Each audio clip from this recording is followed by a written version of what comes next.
Welcome back to the Elevate Compliance podcast. My name is Will Gilmore. I appreciate you listening in today. It is Wednesday, June 10th, 2024, and we've got a really good show for you today. I've got JJ Littrell, one of the co-founders of Tuatara, which is just this awesome dental practice finance platform. She's going to be joining me here in just a little while, which is awesome. She's been great to talk to. And then we've got a couple of other things that I want to talk about, starting with what happened, some of the controversy, I guess I should say, that came up from the Supreme Court earlier this week. So for anybody following the Supreme Court, you know that there were some pretty big decisions that were made here in the last week. But one of the things that was kind of interesting actually came from a case that was denied and not a case that the court took up. And that was regarding federal OSHA, the Occupational Safety and Health Administration, which, as anybody who's tuning into this podcast knows, is a law and organization I work fairly closely with. Given that Elevate Compliance focuses on OSHA in healthcare, there's a lot to OSHA. There's a lot that we, a lot of skin in the game, I guess you can say, Elevate Compliance has. And so it was kind of interesting because what ended up happening was Justice Clarence Thomas had made a comment this week about how he would basically dismantle OSHA if he could. And it's kind of an interesting thought because one of the points that he made was that OSHA has such an incredibly broad reach. And the reality is they do. They have an enormous reach, right? I mean, an example I think I read somewhere, an example that they used was they cover everything from the model of a lawnmower, of how a lawnmower can be built, all the way to how many trainers or how often trainers can come into contact with each other at SeaWorld or something to that effect. But the point of the comment was basically saying, OSHA permeates every industry. It does not matter what industry you're in. OSHA is going to have some kind of relevance in what you do every day. And being in dentistry and in veterinary, we know that, of course, because, bloodborne pathogen standard, hazard communication, accident prevention, these are all rules that are really common that we deal with on a pretty regular basis, right? And it would just be kind of interesting to explore what a life without OSHA would look like.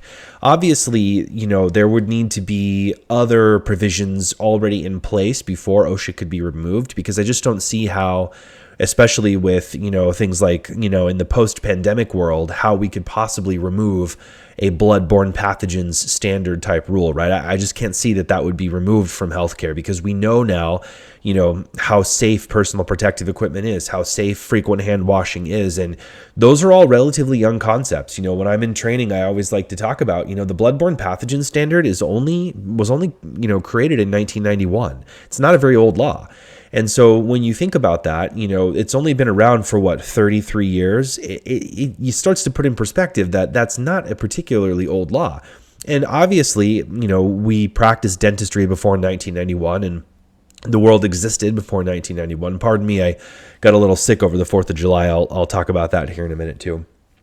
But so, obviously, you can't just remove OSHA. There would need to be other provisions in place, but it's kind of interesting to explore what that would look like. I think it would be interesting because so many individual states have already taken up their own state approved OSHA plan. Like, again, our home state here in Washington state has its own plan called WSHA. And for those of you who are listening who are in Washington state, you know that we don't take OSHA training in Washington. We take WSHA training. And the difference there, WSHA stands for Washington's Industrial Safety and Health Act, and it's handled at the state level. But in order to get there, they had to get approval from federal OSHA. And that's true for every state that has its own plan. They have to first be approved by the federal government to manage it at their own state level. So it would just be kind of interesting if OSHA was to be removed. Would that mean that all of the states that are currently under federal OSHA would have to come up with their own state plans? Would that have to be done beforehand?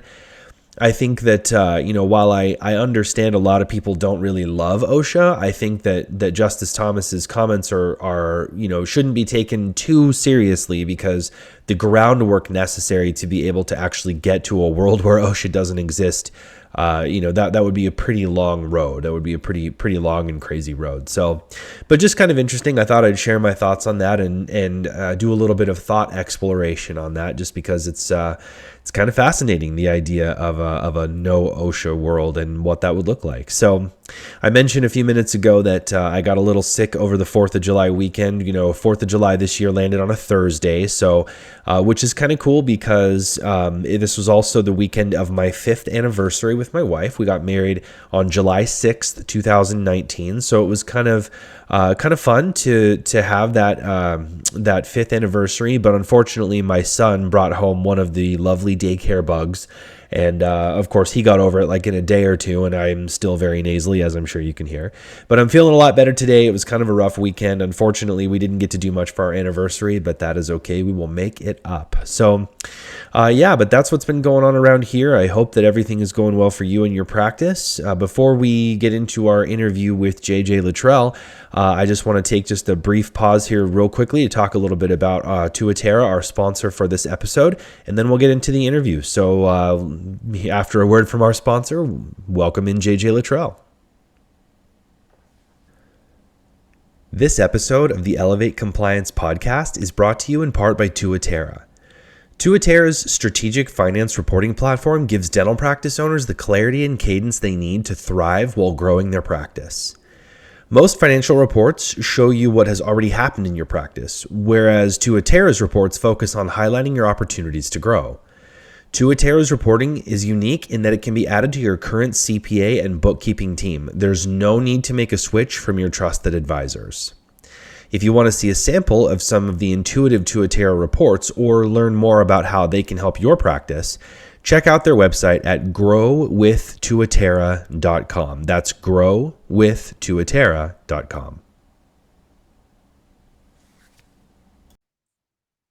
Welcome everybody to the Elevate Compliance podcast. Thanks so much for being here with me. I've got JJ Littrell with me from Tuatara. Hi JJ, how are you? Hey, Will, I'm great. Thanks for having me on today. Of course. Thanks for being here. And we're going to talk a little bit about what Tuatara does for the dental industry and kind of your experiences there. We'll also talk about some fun stuff a little bit later on. I was talking with JJ before we started recording, and we're both big fans of travel, so we'll get into that a little bit. And then obviously with what Tuatara does, which I know we're going to talk about here in a minute and tell all of our listeners, there are some concerns about the work that you do with practices, especially, as it relates to HIPAA. So we'll kind of get into that and talk a little bit about it as well. But first, welcome to the show. I just want to give you an opportunity for a minute to talk a little bit about who you are and what you do. Thank you. Well, excited to be here and looking forward to chatting today. So I am co-owner of Tuatara. So we are a strategic finance agency, which is maybe not something you've heard of before. It's kind of a little bit of a different take on finance and accounting for dental practices. So we really focus on, rather than just reporting what is, focusing on what we can show that could be in your practice. So really opening up and highlighting those opportunities for profit and growth. As well as just really kind of different information given in a way that allows all of the teams and the departments and everyone that you have working together to support your practice to be able to have the same language and kind of, I like to think of our reporting as like a decoder ring. So it's finance reporting, which doesn't usually sound terribly exciting, but we use gauges and pictures and graphs, makes it really easy for everybody from your marketing folks to your accounting folks and your operations team to all understand if we're moving in the direction of the goals of the practice. It makes it a lot easier, takes a lot of time off the owner's plate, give a lot of time back so that you can focus that elsewhere, but still be able to move towards the growth and results that you want for your practice. That's awesome. I love it. And if I'm not mistaken, Tuatara works in conjunction with a couple of businesses that are pretty well known as well. I know Practice by Numbers is one of them. What else do you integrate with, and how does that kind of work in terms of the reporting? Yeah, great question. So our reporting, we have our core reporting, which just works with your QuickBooks, and then we have you do some input from your practice management software manually. And then when we talk about integration, we have some additional reporting that's in our premium reporting package, and that integrates with Dental Intel and Practice by Numbers. So we love data analytics programs. Those are our two favorite. We're always looking to add more as the market demands, but really like those programs and giving that information to our dentists bringing back that information and being able to push that out to all the different departments. And again, everybody's singing on the same page and making sure everybody knows whether or not we're meeting our goals. So Yeah, yeah, that's love those huge. two. Love those two. Yeah. Excuse me. Yeah, that's huge. I can't tell you how many times I've gone into offices and I can just tell, not so much from the financial and analytics side of things, but I can definitely tell when that not everyone's on the same page. And it may Mhm. not always be specifically, like I said, related to something like the numbers. Oftentimes for me, of course, it's compliance, right? Yeah, Where absolutely. usually the like newest hire is the one who gets shoved all the compliance material and they say, okay, now you figure out how to make it work, right? Yeah. And if we're not on the same page about things, like you said, it really is tough. And so when everybody's singing the same tune, it makes it a lot easier. And so there's some parallels there that I see between what you do and Absolutely. what we do. And the other parallel that I see is that, like you said, the financial reporting may not sound like the most fun in the world where, well, neither does compliance. People There it don't is. really jump on that one either with a whole bunch of excitement. So it's kind of in the same vein. But Mhm. okay, love it. Yeah, that's awesome. So I do have to ask though, because I loved when we met last week, whenever it was we met before to prepare for the show. We talked a little bit about the Tuatara name, where it comes from, and I love this story. So please share with my listeners. Yeah, where did Tuatara come from? What does it mean? Go for it. I will. So it's funny, naming a company is a bigger task than maybe I had anticipated Oh yeah. when starting on this journey. And so we had gone to a marketing company. We were talking through all of these different ideas around names and things. And I'd been studying brands, getting ready for this meeting, and I looked at Apple and Starbucks and all these things, and I'm like, these are just words. Like we can choose literally whatever we want. We're storytellers, and that's our reports tell a story. We love marketing companies that tell stories. So we were like, well, what if our name kind of told a story? And so my business partner's name is Brandon. Brandon had done a lot of research around the idea of dental practices evolving and really the dental industry evolving. So Hmm. yes, we may have the same teeth that we had hundreds of years ago. The industry is changing, and in the last 15, 20 years dramatically. So we talked about, change and evolution and growth. And so he came across this lizard called the Tuatara, which is this lizard off the island of on the coast of New Zealand. And this lizard is studied to be the most evolved, fastest evolving creature that's ever been studied. And on the outside, the lizard looks the same. The lizard looks like a dinosaur. You can Google it; it's not attractive. We don't use lizards in our marketing. Yeah. But you can see the lizard looks the same on the outside, but on the inside, it has dramatically changed to evolve with what's happened around it. And so that's really what we help our practices do is through our reporting, we're able to help even though dentistry may look the same on the outside, it's changing dramatically and allowing our practices to have the tools that they need to be part of that evolution and to really thrive through all the change. So that's where Tuatara comes from. It is also a very fast car. So that's Oh, another fun kind of Tuatara offshoot, but okay.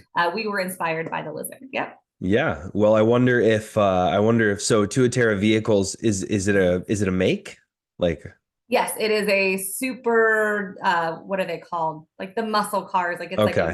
major, yeah, Because I very small wonder if batch their production. I wonder if their inspiration behind calling their vehicles Tuatara is the same. I wonder if I it's, bet. we evolve under the hood, even though the car may look similar to Could other be. cars. Could Yeah, be. It I wouldn't love be that. about the speed of the lizard because the lizard's not fast. Okay, got it. There you go. Yeah. Well, yeah, and I love that because, like you said, we have the same teeth we've had for a long time, but the industry has changed a lot, right? I mean, you hear the stories about how like the barbershop and the dentist used to be the same place, right? Right. Way back in the day. Yeah. And obviously, with the way that all of healthcare has gone, especially like in the last 25 years or so, Mhm. it's changed so much. And but the dentistry has improved and gotten Yeah. better and evolved. And that's not just through the work that the dentists are doing, but also the technology and the Mhm. services that they use. Yeah. Again, part of the reason why I put Elevate together was the company that I worked with before really didn't want to go digital. They didn't want to go in the Mhm. in the path of kind of having that online platform. And again, it's part of the evolution, right? And just the Yeah. way the world is going, I wanted to bring something like that. So I love it. It's very similar. I can feel the passion that you have for the brand and the business, which is awesome. Thank you. So what are some concerns that you've seen with the practices that you've worked in? And actually, I'm gonna hold on this question, actually. Back that question up for a minute. One Yeah. more question that I have for you. What is your background in the industry? Because I remember Mhm. you are a CPA, if I'm not mistaken, I right? am. And Yeah. but you don't do tax work. And I so talk don't. a little bit about how that kind of led into this and where your knowledge and experience in the dental industry came from. Sure. So yes, the best kept secret is I am a CPA. Oh, sorry. But We'll some, cut that out.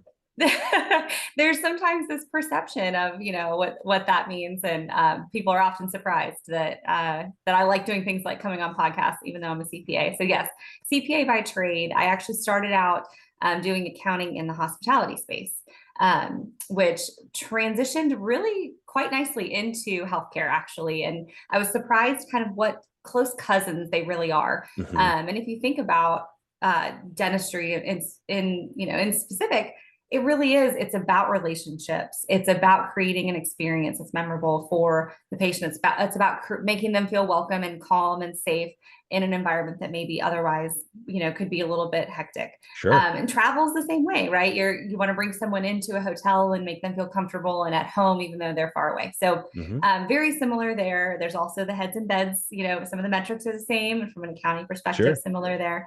Um, you can't ever, if you have an open chair or if you have an open hotel room and that night goes or that hour slot goes by, you can't fill that slot again. So from a profitability metrics perspective, they're very similar as well. So started in hospitality, moved into consulting, and was actually kind of I didn't seek out dentistry. It ended up kind of serendipitously coming into my life, going into some consulting, and there was a large dental practice that did accounting, and we needed to bring that dental practice accounting practice into a bigger accounting group that had a lot of different industries. And I came in to help with that transition and fell in love with the people of dentistry, honestly. The most kind, compassionate, caring group of people, so welcoming. I was an outsider then, that was back in 2017.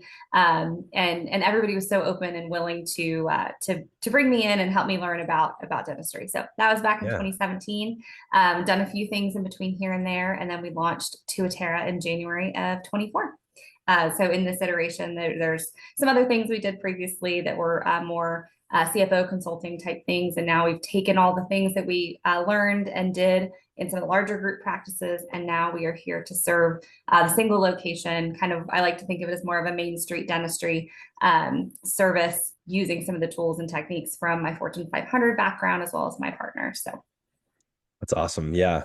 And I have similar experiences when I first joined the industry. So I've been in the industry for 10 years. mhm. And just like you said, I was an outsider then, and I came in and being in compliance, not only was I an outsider, but I was an outsider who was bringing material that people didn't really want to listen to. And Sure. so, but people just accepted me. Like you said, I love Mhm. this industry. Everybody knows everybody. Mhm. It's intimate and I just love it. So Mhm. I completely hear what you're saying. And I do consider myself a dental peep now, right? I Oh, consider same. myself, Yeah. yeah, a part Yeah. of the industry now. Yeah. But it did take a few years for me to really Mhm. feel, I mean, not that I wasn't welcomed again, Yeah. people welcomed me as if I'd been here for forever, but definitely took a little while to kind of acclimate to that. And so, Yeah. so that's awesome. Well, yeah. So young Tuatara, young business, you said started in January of this year, right? So, Yes. and again, same with Elevate. We just kicked off in March, and I know we Yeah. talked a little bit about that too. So, I do have to ask, kind of a funny question, just based on the way that I can see the gears turning in your mind. Are you a baseball fan by any chance?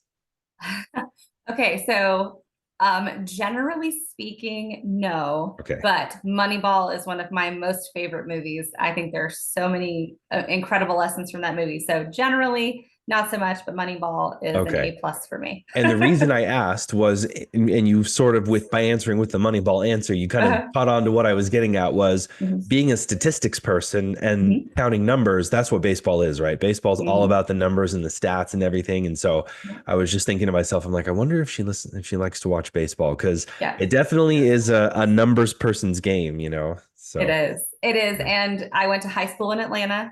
So, and Okay. my husband's from Georgia. So we do have a lot of Braves fans in our family. And it's hard not to love baseball when you're a Braves fan. So, So you went to high school in Atlanta, and is that where you met your husband? was in Yes. Georgia? Yeah. We met in Georgia working actually at a summer camp. We were Oh, both working as program directors for an overnight residential camp in this beautiful mountains in Northeast Georgia. And we were both working there. And I love at first sight, I would say, but we were babies. We didn't know any better. And 20 years later, it's still working. So awesome. summer love worked out. Yeah. That's awesome. That's Yeah. great. Well, I do want to talk a little bit more about that stuff. I want to talk a little bit more about your time in Georgia. I Mhm. used to live in Tennessee. I'm actually wearing my UW shirt today because Yeah. my little brother went to University of Washington. So I always sport the different apparel. I wore my Tennessee shirt a few weeks ago. I've got my Washington shirt on today. But before we talk more about that and talk about travel and those types of things, I do just want to take just one quick break. So we're going to pause for just 1 minute, and we'll be back in a second to continue our interview with JJ Littrell. Great. Did you know? With Elevate Compliance, access to digital OSHA, HIPAA, and infection control manuals and forms are just a click away. If you're curious about how the Elevate Compliance platform can help you with your practice's compliance, send us an email with any questions to info@elevatecompliance.net or follow us on Facebook, LinkedIn, and Instagram. All right, welcome back. And I've got JJ Littrell here from Tuatara. We're talking about her business and what it does for the industry and the parallels that we've seen between Tuatara and their startup and the young Elevate Compliance, that we have. That I have begun to build here. Sorry, my words are a little all over the place. I was sick over 4th of July. That was the fun thing. My 1-year-old son brought home a great summer cold for us. And of course, he got over it like in a day, right? Always. Yes. Of course. And my wife and I, for the 4th, the 5th, and part of the 6th, we're kind of just laying on the couch going, oh my gosh, I just want to die. So I'm Yes. still a little nasally. I apologize about that. And my words are a little jumbled here as I'm trying to get my bearings.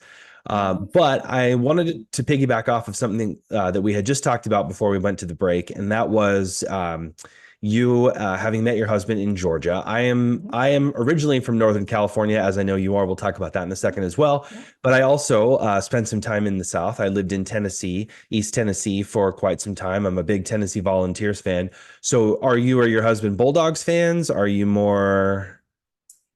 Great question. Yes. So our Okay. house is definitely Bulldogs. I Okay. I got my master's at the University of Georgia, so we at least grabbed a degree so that we feel like we have some connection there. Okay. But Right. my undergrad is from the University of South Carolina, so I am a Gamecock unless we're playing. Well, Again, always. yeah.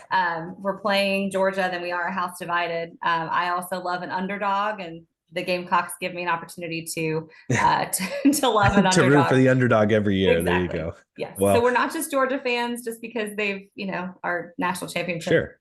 winners all the time. We're Georgia fans before that, but Yeah. loved Athens, Georgia is a really special town too. Love Athens, Mhm. and had a great time there many years ago, and like to still go back. And it's a really fun town to like take kids to. We have two small kids, and taking them to sporting events and stuff there is really fun. So That's awesome.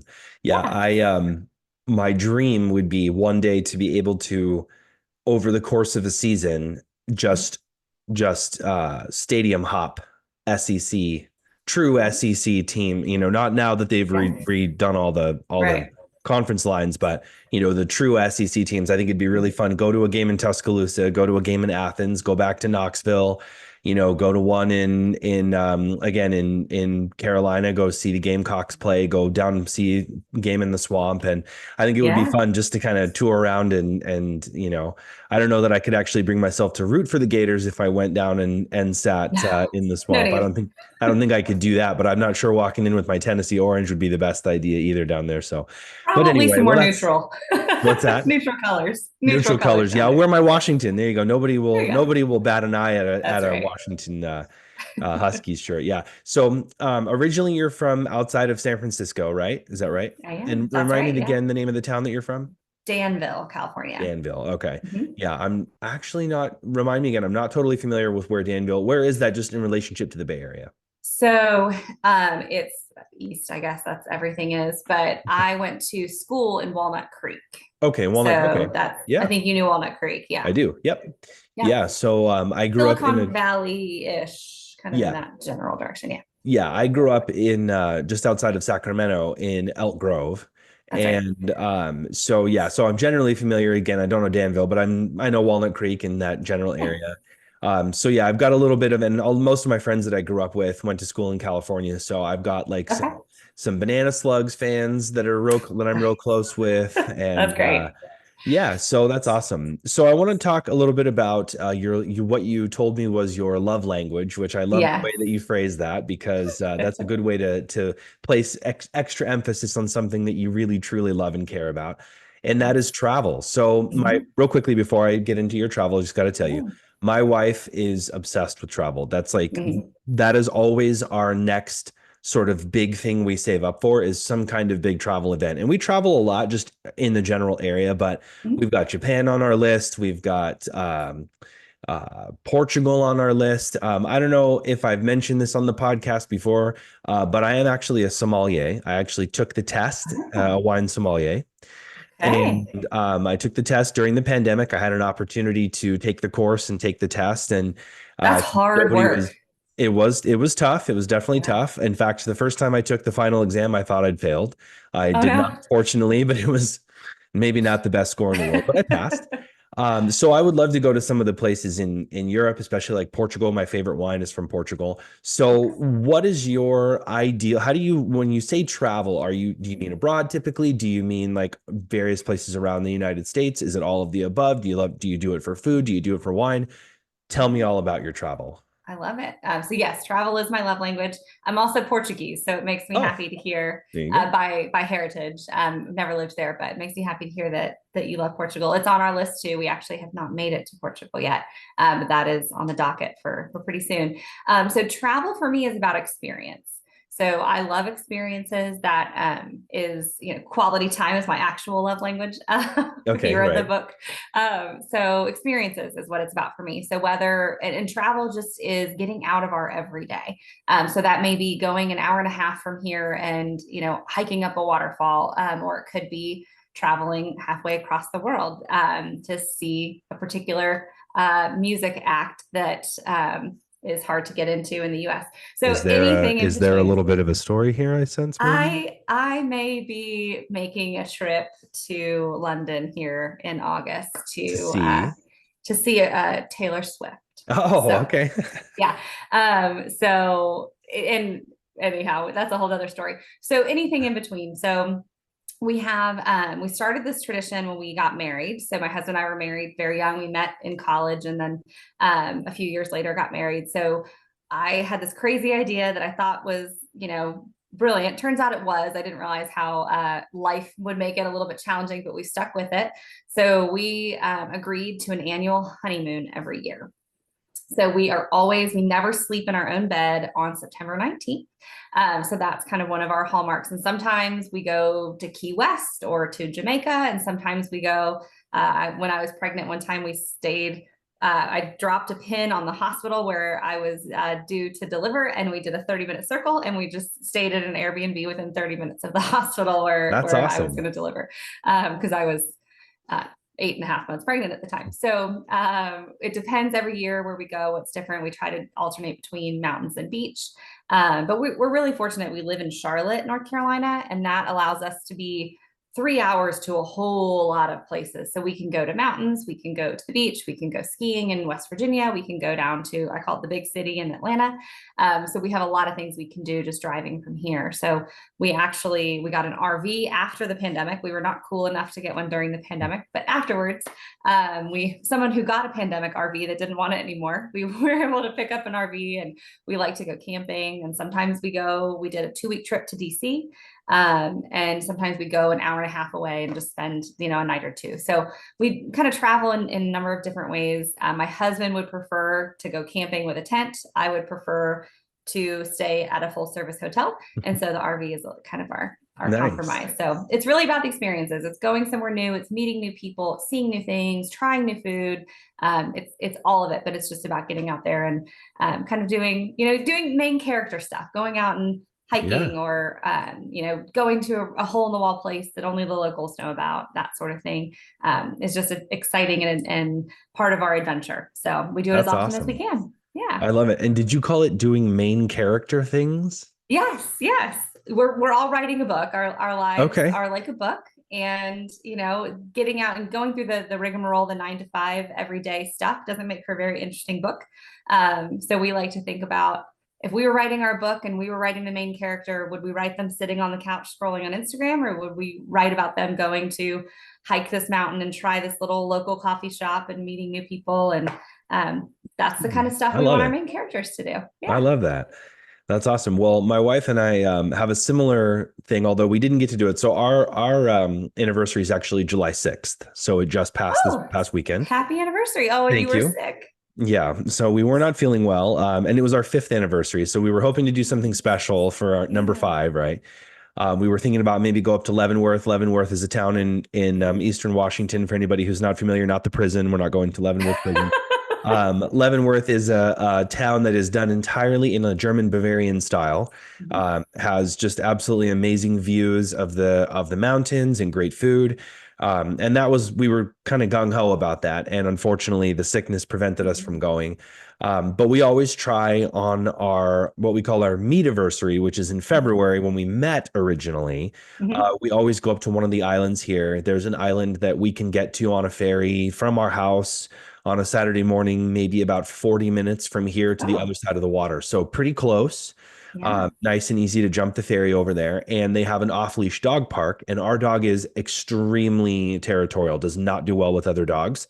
So it's great because we always go up there first thing on a Saturday morning, and we're the only people at the dog park. And since it's February, it's not very warm, so Yeah. people really aren't there. So she gets the whole place to herself. And Awesome. then we go, and there's a place that we always have lunch. And so, but like you said, we always try to do something in the area, pretty Mhm. regularly. Yeah. And what's interesting in the parallel that you mentioned about being 3 hours from everything, guess where else is 3 hours from just about everything?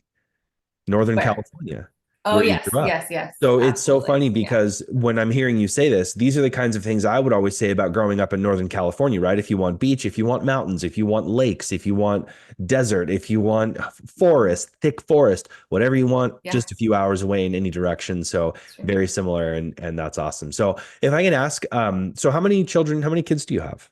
I've Actually, got two little ones, 8 and 10. eight So and we are 10. in Okay. elementary school. Yeah. So I just have the one right now, little Aiden, and Mhm. he's awesome. He's the most hilarious little guy. He's got a huge personality. Unfortunately, he does occasionally bring home the bug that gets Yeah, us it sick, happens. but that is the way that it is. So, well, that's awesome. Only like So 5 more years of the daycare crud. You're fine. You're great. almost through Thank it, you. basically. Excuse me. As I'm still getting over my cough here as well. Yeah, thanks for that. Appreciate that, JJ. Thank you. It does Um, eventually go away, though. It I does know, I'm eventually. sure it does. Yeah. Well, and ultimately I'm glad for him because I know that it's building up the immune system he's going to Yeah. need and things like that. So, Yeah. so back to the travel conversation one more time before we wrap up this segment and move on to our last section. Where's the furthest that you've ever gone?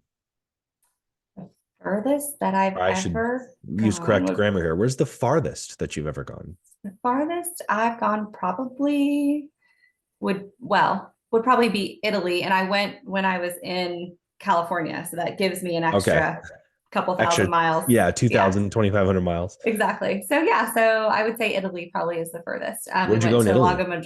Lago Maggiore in Italy. Awesome. It was spectacular. Yeah. Are you and your husband wine drinkers? Do you like wine? We do. We love, well, I guess that's part of being from Northern California also Yeah. is Well, the and being access to, being Portuguese by blood too.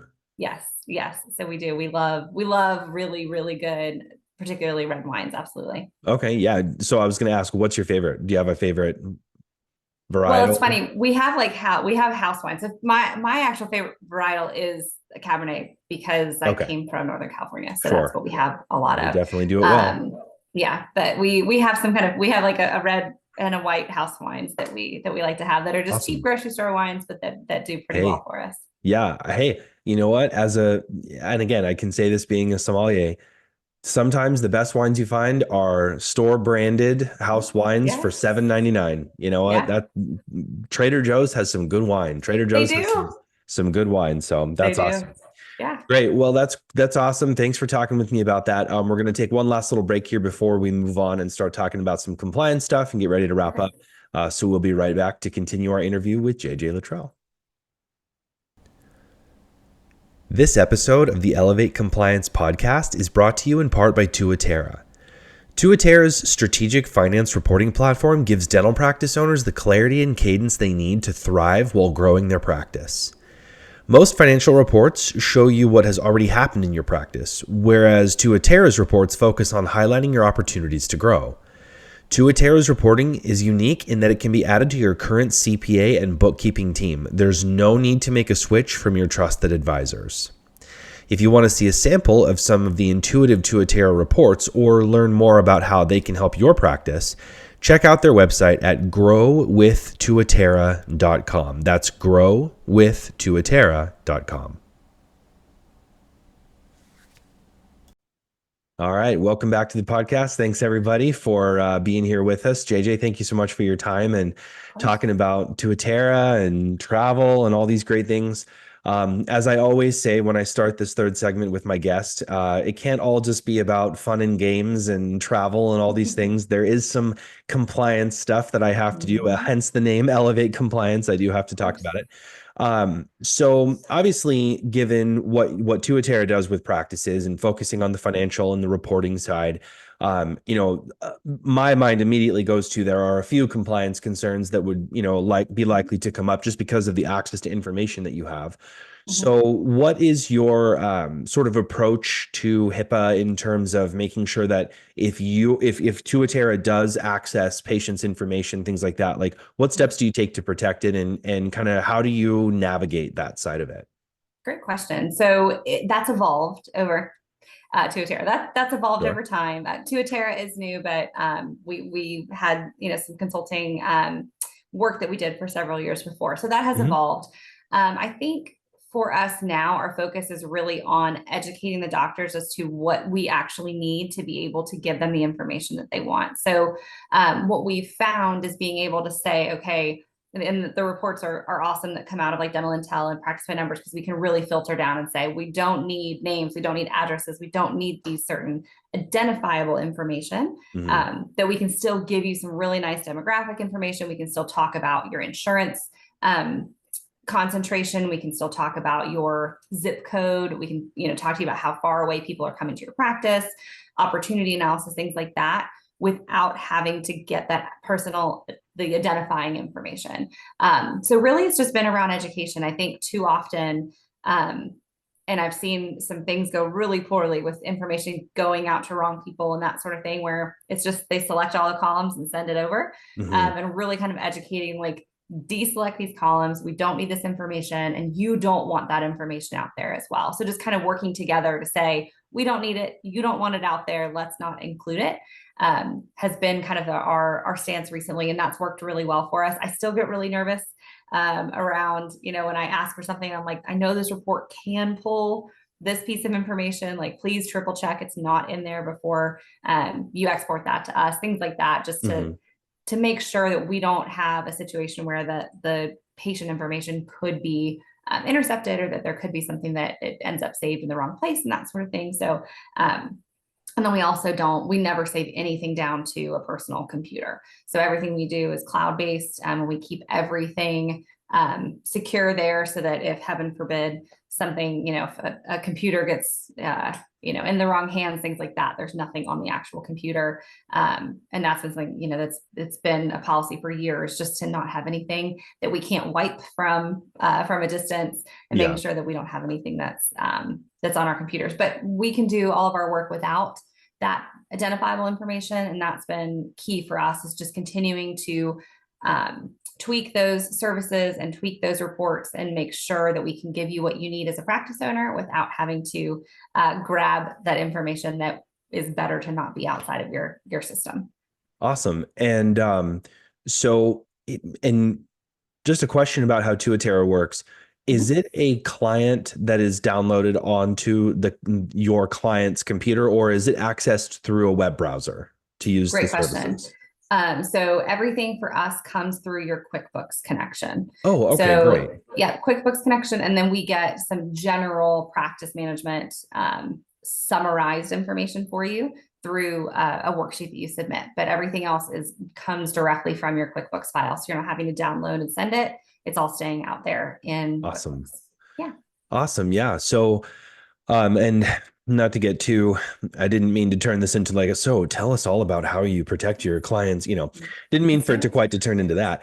No. But it sounds to me like the position that you're in with the clients that you work with, there is a chance that you might be classified as a business associate. Are you familiar with that term? And Yes. okay. So we have different levels of relationships with our clients. Okay. So for our clients where we have a one-on-one consulting relationship, we do get BAA signed. Awesome. For Should have known the you'd be on top relationship. of it. Yeah. Yeah, so the relationships that we have that are reporting only, we don't necessarily need that information, and because Sure. we are accessing through QuickBooks, and then we don't typically have those signed. But any of the relationships where we are accessing practice management software ourselves, or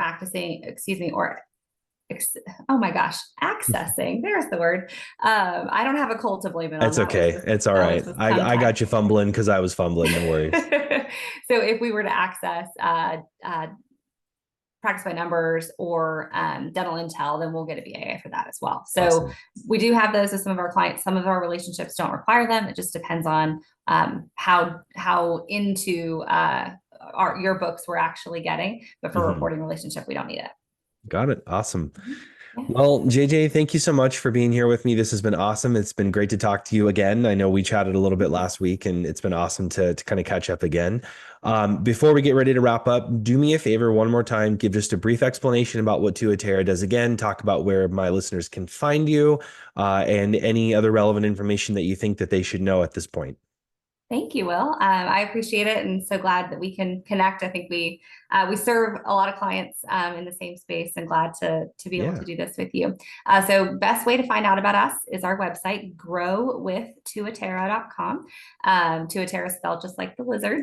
So growwithtuatara.com is the best way to find out about us. And as I mentioned, there are several ways folks can work with us, but kind of our flagship offering is our reporting package. So that can sit on top of your current bookkeeping relationship, or if you are ready to make a change with your bookkeeper, we do offer bookkeeping as well. So really the reporting that allows you to kind of have that decoder ring across all of your different departments, and give you back time as a practice owner so that you can communicate clearly and quickly, and see how you are tracking towards your goals. So that's kind of our main offering. We do offer some other consulting and one-on-one services as well, but all that is on the website too. Awesome. And for those of you who are listening who are on Dental Nachos or are members of Dental Nachos, keep an eye out for JJ too, because JJ and I are competing for like the third or fourth top spot for the contributor on Dental Nachos. So keep an eye out, talk with JJ, engage with JJ and Tuatara and the rest of the team. And because I getting a chance to see what you all do and see, how you operate and the passion you have for it, I have no doubt it's going to be huge. So awesome. Keep it up. And thanks again for taking a little bit of time here and spending some time chatting with me. Thanks. Well, it's been great. I really enjoyed it and excited to watch both Elevate and Tuatara grow this year. Awesome. Sounds great, JJ. Have a good one. Thanks. You too. Elevate Compliance is a proud sponsor of Dental Nachos. Follow us on Facebook, Instagram, and LinkedIn to stay up to date on everything we offer and our ever-expanding library of course content. You can also check us out at elevatecompliance.net. All right. Thanks again, JJ. It was so great talking with you. Oh, JJ's awesome. She's just great. And she and I really hit it off from the first time that we started talking because, as we mentioned in the interview, we have a lot of parallels. Tuatara and Elevate Compliance are both younger companies. We both were, started this year in 2024. And what's really exciting is that we both are innovative. Both companies are very innovative. There's a lot of parallels. We're trying to kind of bring some new technology into the industry as the industry continues to grow and change. And both Tuatara and Elevate Compliance are sponsors of Dental Nachos, which is awesome because Dental Nachos has been just an absolutely fantastic forum for getting to know people, connecting with people. But it's interesting because I made a post the other day on Dental Nachos, or actually it was a post made by a member of the platform. And they had asked a question about HIPAA training. And both JJ Littrell from Tuatara and Kirk Teachout from the 7-Figure Dentist program both chimed in and were like, you got to check out Elevate, you got to check out Will. And I really appreciate the two of you for doing that. It's just such a cool thing to have people supporting each other. And that's one of the things that I love about this industry. The dental industry abroad, it's not a dog-eat-dog industry. People get along, they share ideas, they share concepts, they support each other. I absolutely love this industry. And coming from the film industry, which is what my background is, unfortunately, that's not really the case in that industry, and one of the reasons why I left. And I have really found such a fantastic home here in the dental industry. So thanks again, JJ. I really appreciate you tuning in. And again, it is Wednesday, July 10th, 2024. Just one last little plug here for my good friend Kirk Teachout of the 7-Figure Dentist program. For anybody who hasn't had an opportunity, he just opened up his workshop on Friday, July 12th to 300 people because the 100 spots he initially had filled up almost instantly, and he's got a few spots left. So, if you get a chance to get the opportunity, make sure that you register for that webinar on Friday, the 12th in the afternoon. Well, thanks again, everybody, for tuning in. I really appreciate you giving me your time, and I'll see you in a couple of weeks, or talk to you in a couple of weeks, wherein I will be interviewing Dr. Aditi Agarwal from Practice by Numbers. So I'll talk to you then.